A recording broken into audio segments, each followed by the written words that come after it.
جو جنگ شروع ہوتی ہے اب وہ تین لوگ ادھر سے کون سے آتے ہیں اور تین لوگ ادھر سے کون سے جاتے ہیں اور ان کی شہادت کا جو واقعہ وہ فرمائیے گا. اچھا بلال بھائی، میں چھوٹی سی بات ان کو بڑھانے کی تھوڑا سا جو ہے نا آپ کی خدمت کرتا ہوں. دیکھیں، جب بھی آپ کسی واقعہ کو کوٹ کرتے ہیں اور پڑھتے ہیں نا اور اس کی جزیات میں جاتے ہیں تو میں یہ سمجھتا ہوں کہ ہمیں چونکہ اب چیپٹر کلوز ہو چکا ہوا ہے نا، یہ تو نہیں ہے نا کہ چل رہا ہے جی، تو ہمیں چاہیے کہ ہم بیٹھ کر جو ہے نا یہ دیکھیں کہ آج کے زمانے میں اس کی امپلیمنٹیشن کہاں ہو سکتی ہے جو ریلیونٹ ہے نا. اس لیے کہ at the end of the day ہم نے دیکھنا تو یہ ہے نا کہ اس زمانے میں یہ آج کیا آپ کیا کریں گے. اب بدر کے اگر بیک گراؤنڈ کو دیکھیں وہ بہت ضروری ہے، اس لیے کہ کفار مکہ جو ہے نا وہ کیا کرتے تھے اور ظاہرہ پھر مہاجرین بھی کیا کرتے تھے، ان کا کام ہی تجارت تھا، قافلے لے کر جانا. مدینے یثرب کے لوگ کیا کرتے تھے، زراعت کشاورزی. جب مہاجر وہاں پر گئے تو ان کے لیے کام ہی کوئی نہیں تھا، وہ کیا کر سکتے تھے، ان کی اکنامیکلی چوائس ہی کوئی نہیں تھی نا. اب ان کے ٹریڈ کارمن تو ہے کوئی نہیں. اچھا، اب جب انہوں نے دیکھا ہے تو یہاں پر یہ نہیں ہے کہ فقط اس پر کاری ضرب لگانی ہے، اپنے آپ کو بھی کوئی اور چوائس نظر نہیں آ رہی نا. تو اب تجارتی قافلہ ہے، اس کو جو ہے نا وہ لوٹنا. لیکن آگے چلیں تو پھر یہاں پر دو بریکٹس آتی ہیں، وہ کیا ہیں، ایک الہی نظریہ ہے اور ایک غیر الہی نظریہ ہے کفار اور مشرکین کا.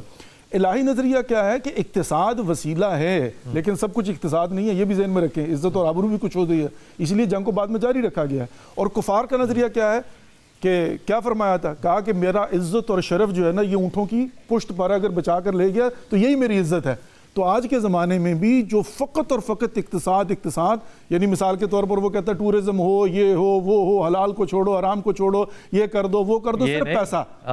یہ غلط نظریہ ہے. یہاں پر صرف پیسہ اور صرف اقتصاد نہیں ہے کہ جناب جو نا کمپرومائز کر دو، عزت کو بیچ دو، حمیت کو بیچ دو، فلسطین پر خاموش ہو جاؤ، کشمیر پر خاموش ہو جاؤ. کیوں؟ وہ پیسہ کہاں سے آئے گا؟ لعنت ہے ایسے پیسے کے اوپر. آپ نے شاہ جی بڑی اہم بات کی اور میں تو اس بات کو دل سے تسلیم کرتا ہوں کہ اکنامیکل ہٹ کرنا چاہیے، لیکن اکنامیکل اپ لفٹ کے لیے اپنی غیرت کو نہیں کبھی بھی بیچنا چاہیے. تو پاکستان نے آج جو اٹامک پاور بنا ہے پاکستان، میرے خیال میں یہ ایک بہت بڑی اس سیرت سے ہم نے ڈیڈکشن کی ہے کہ جب تک آپ کے پاس پاور نہیں ہوگی لوگ آپ کا احترام نہیں کریں گے.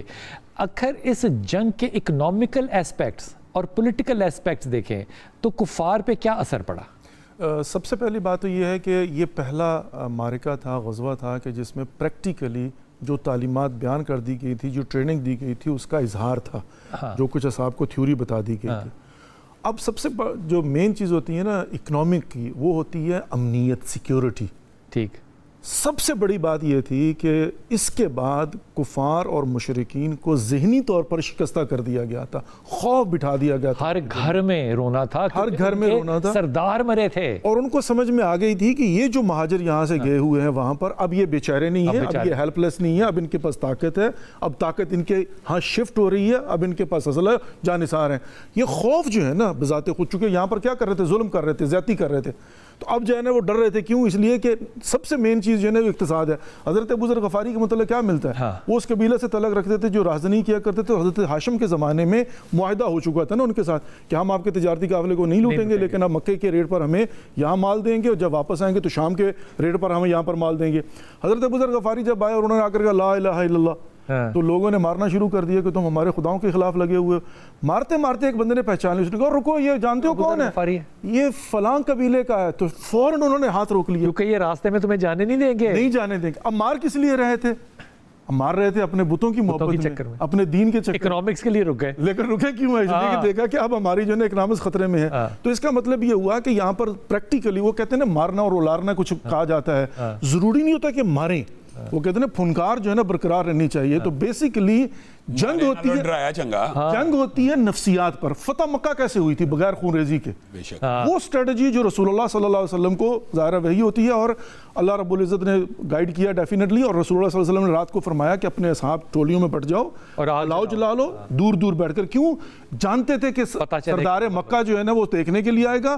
اب اوپر سے جب اس نے اتنا بڑا لشکر، اور اگلے دن تاریخ کے الفاظ ملتے ہیں جب کسی نے سوال کیا کہ تم بزدل ہو، لڑتے کیوں نہیں؟ اس نے کہا میں لڑ نہیں سکتا، محمد مصطفیٰ اتنا بڑا لشکر لے کر آ